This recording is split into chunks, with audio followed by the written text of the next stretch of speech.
Evet, bugün Kürtlere yeniden ikinci bir Lozan yaşatılmak isteniyor. Aslında 100 yıl sonra Orta Doğu yeniden şekillenirken orada inşa edilen demokratik yaşama karşı faşizm dayatılıyor. Orada yaşatılan birlikte yaşama karşı tekçi erkek zihniyeti dayatılıyor. Kobani zaferini sindiremeyenler Kobani zaferinin rövanşını almanın derdindedir. O yüzden Rojava bugün sadece Kuzey Kürdistan için değil, sadece 4 parça Kürdistan için değil, dünyanın demokratik yaşamı, demokrasinin inşa edilmesi için, insanlık mücadelesi için önemlidir ve savunulması gerekiyor. O yüzden Rojava her şeyden önce insanlık onurudur, varlık mücadelesidir, birlikte yaşayabilmenin yeridir. Rojava'da insanların Arap Baharı'ya başlayan ve halkların kendi kendini yönetmesinin önündeki engeller büyüdüğünde Rojava orada halkların bir arada yaşayabileceğini bütün dünyaya gösterdi. Bütün dünya, evet, halklar, inançlar, kadınlar kendi kendini yönetebileceğine inandı. O yüzden bugün bu saldırı yapılıyor. Bugün orada yürütülen saldırı demokratik modernitenin yaratmış olduğu inşaya karşı kapitalist moderniteyi dayatma girişimidir. Bu yüzden Rojava'ya sahip çıkılmalıdır. Bu yüzden Rojava'nın kazanımlarına sahip çıkılmalıdır. Bu yüzden kimse bugün evinde oturmamalıdır. İkincisi, bugün sadece Rojava gibi görünüyor ama aslında 4 parça Kürdistan tehlike altındadır. Başur da tehlike altındadır. Bakur da tehlike altındadır. Rojilat da tehlike altındadır. İşte bugün İran'da yaşananlar ortada. Rojilat'ta yaşananlar ortada.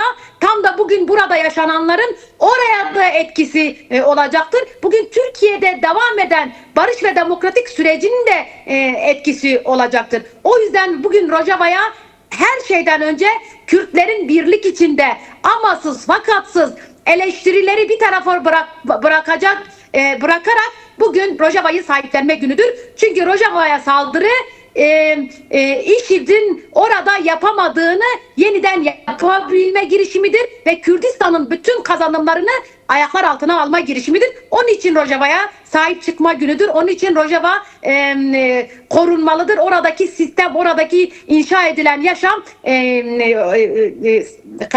savunmalıdır. Yine biz Bakur Kürdistan ilk günden, işte 12. gün oldu. 12 gündür biz her yerde sokaktayız, eylemdeyiz, ayaktayız, sözümüzle, eylemimizle Rojava halkının yanında olduğumuzu söylüyoruz. Çünkü Bakur neyse Rojava da odur. Binhat, Serhat diyoruz. İşte Nusaybin'le Kamışlo aynı şehirdir. Aslında gerçekten bugün Rojava'yı korumak, insanlığı korumak olarak değerlendirdik ve bunu değerlendirmeye devam edeceğiz. Biz günlerdir ayaktayız ve ayakta olmaya devam edeceğiz. Gerçekten dünyanın başına bela olan IŞİD'i Kürtler canıyla bedel ödeyerek korudular ve bugün dünyanın sessiz olmasını kabul etmiyoruz.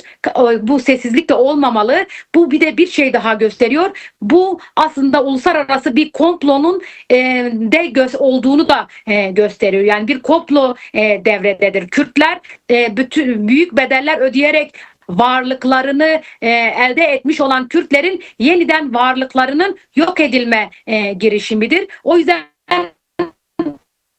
Kürtlerin bugün Rojava'da yaşananların bütün Kürdistan'a yönelik olduğunu bilmeli ve ona göre hareket etmeli. Yine bugün Türkiye'de barış ve demokratik toplum süreci var. Ama şuradan bunu çok net ifade edelim. Ankara'da barışı konuşup Haseke'de, Kobani'de, Kamışlo'da, Rojava'da savaşın yanında olmak asla kabul etmeyeceğiz ve bunun yanında bunun için mücadeleyi burada da büyüteceğimizi özellikle ifade etmek istiyoruz. Biz biliyoruz ki bugün orada yaşanan o savaşın sadece HTŞ'nin kendi başına, tek başına yapmadığını çok iyi biliyoruz. Türkiye'nin teknik desteği, Türkiye'nin İHA-SİHA'sıyla desteği yine ne olduğunu çok iyi biliyoruz.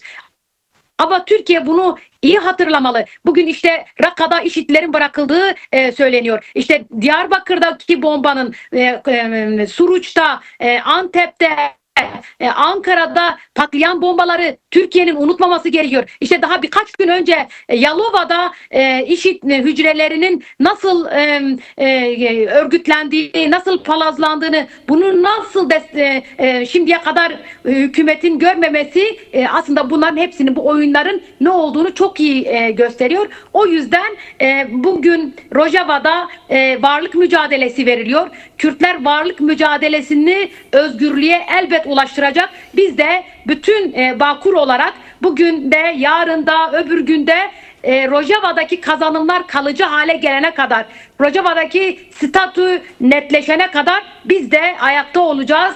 Bu mücadelenin yanında olacağız. Çünkü orada istenen Kürtsüz bir Suriye, Kürtsüz bir Rojava isteniyor. Ama bu Türkiye'nin de yararına değil. Bugün Türkiye çetelerle işbirliği yaparak aslında Türkiye'nin geleceğini de tehlikeye atmaktadır. İşte biraz önce ifade ettim. Kobani sürecinde Suruç'ta, Ankara'da, Antep'te, işte birkaç gün önce Yalova'da yaşananlar ortadayken Türkiye'nin de geleceği tehlikelidir. Ama biz ısrarla hem barış ve demokratik toplum çağrısının devam etmesi ve bunun barışa evrilmesi mücadelesini yürüteceğiz. Hem de Rojava'nın yalnız olmadığını, Rojava'nın kazananlarını birinci elden koruması gereken Bağkur halkı olduğunun inancıyla mücadele edeceğiz.